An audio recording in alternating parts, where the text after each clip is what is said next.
Merry Christmas to all my American and Canadian brothers and sisters and all around the world. So I just want to know there is a interest for me just for this Blue Jackets team because last year it was a team who everyone wanted to support.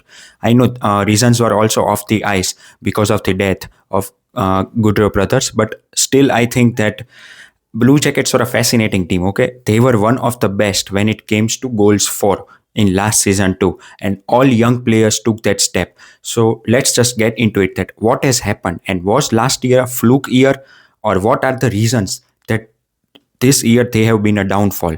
And this video I have done before the game played between Blue Jackets where they won 3-1 versus the Kings. So let's just get into it. So first thing is that how much they have fallen down. Only St. Louis and Seattle Kraken are the only two teams who have worse goal differential than Columbus Blue Jackets. Second, Chad Greaves has done his part, to be very honest. Like, he is already 12th in goals saved above expected. And he has already played 22 games. It's not like last year, where he was played mainly as a backup. He has been a starter this year. He has played the most games for them, not Merzlikens.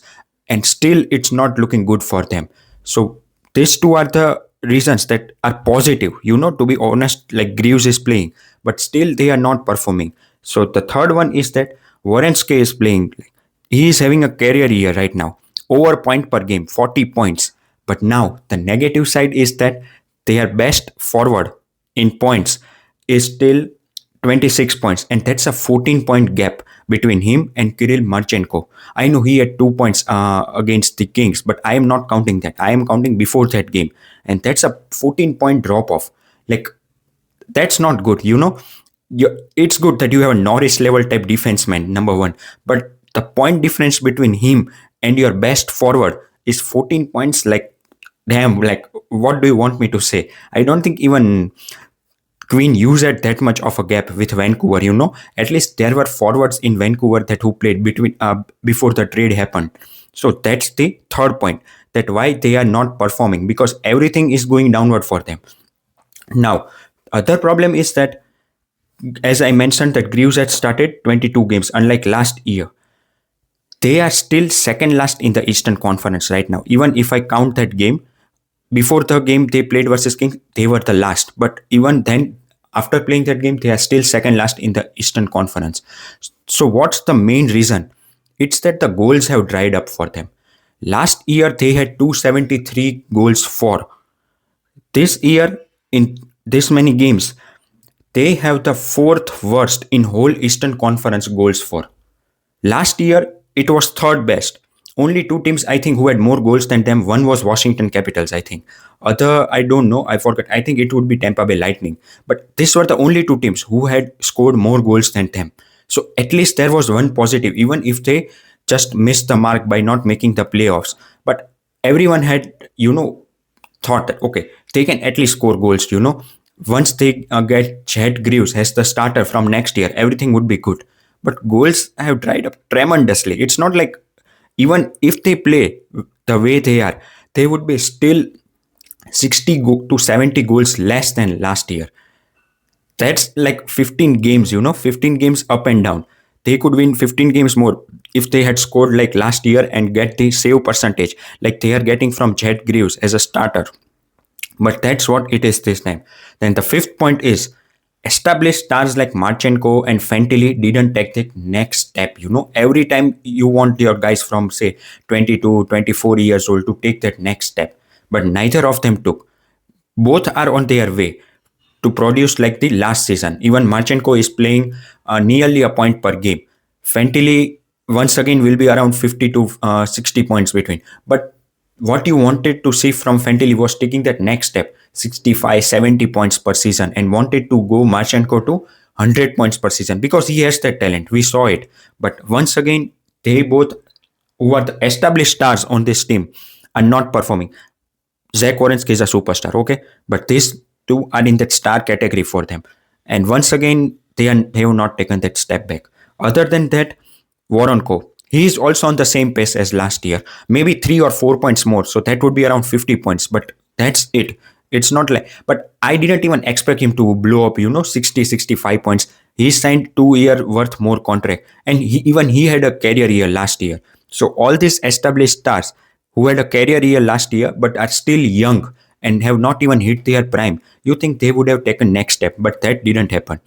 Now you would be asking, okay, that didn't happen. Then why still goals have dried up, right? Because Walensky is even playing better than last year. Problem is that other young stars of this team, forget taking step up, they have been tremendously disappointed. Like every fan base of Blue Jackets would be disappointed right now with Cole Sillinger, and more than that, Ken Johnson. Ken Johnson had 57 points in 66 games. Can you imagine that pace for 82 games? It would be more than 70 points. Right now, if you want to look at it, how much he is on pace for 25 points if he played 82 games. That's how much worse Ken Johnson has been this year. Like, that's a 10 games up and down. 25 points and 70 plus points. That would be adding 10 more wins to the column just by this one player. And that's more than enough in a Eastern Conference, where anyone can still make the playoffs. So that's one of the main reasons why goals have dried up. Because Kent Johnson, who looked like a second line future center, and he even played after Sean Monahan got injured last year. But right now, he has been dropped to fourth line as a winger. So that's how bad it is. Cole Sillinger, yeah, he has not dropped off that much, but he has not even taken step up. Like even this year, he would be around 35 points for whole season. And the last, which is the most concerning to me, if they had a new head coach or anything, new system, you can even think about, okay, they have a new head coach, new system, they might get time. They would need a time to get accumulated. But no, they have the same coach, same system, everything is there, and once again they have disappointed. Even Yegor Chinako. Last year he at least looked good, even though he had an injury after which he fell off. But before injury he looked good. He was around zero point 0.7 to zero point 0.8 points per game when he played. But right now, even on a second wing, now that Mason Marsman has come, and he even scored 2 goals once again, and he has scored 3 goals in 2 games since coming to Columbus. So I think they have got top six forward. Now, if you want to look about potential on this team, can they go on a run? I think they can, because they have the heaviest and most tallest group in whole of Eastern Conference when it comes to top six forward. Name one: Voronko, Marchenko, Fantilli, Mars, Mason Marsman, Boone Jenner. Who do you want? No one is less than 6'2". Sean Monahan. Everyone is 6'2" and above. So that's a good thing. But that will only come to help you in playoffs. And for that, you first have to make the playoffs. So tell me, are there any other reasons too, especially to Blue Jackets fan who might know much more than me, that why this team has fallen down? Because I can give you the 6 to 7 reasons, but that's it. I don't know any other reasons, or so please comment, like, and subscribe. Thank you.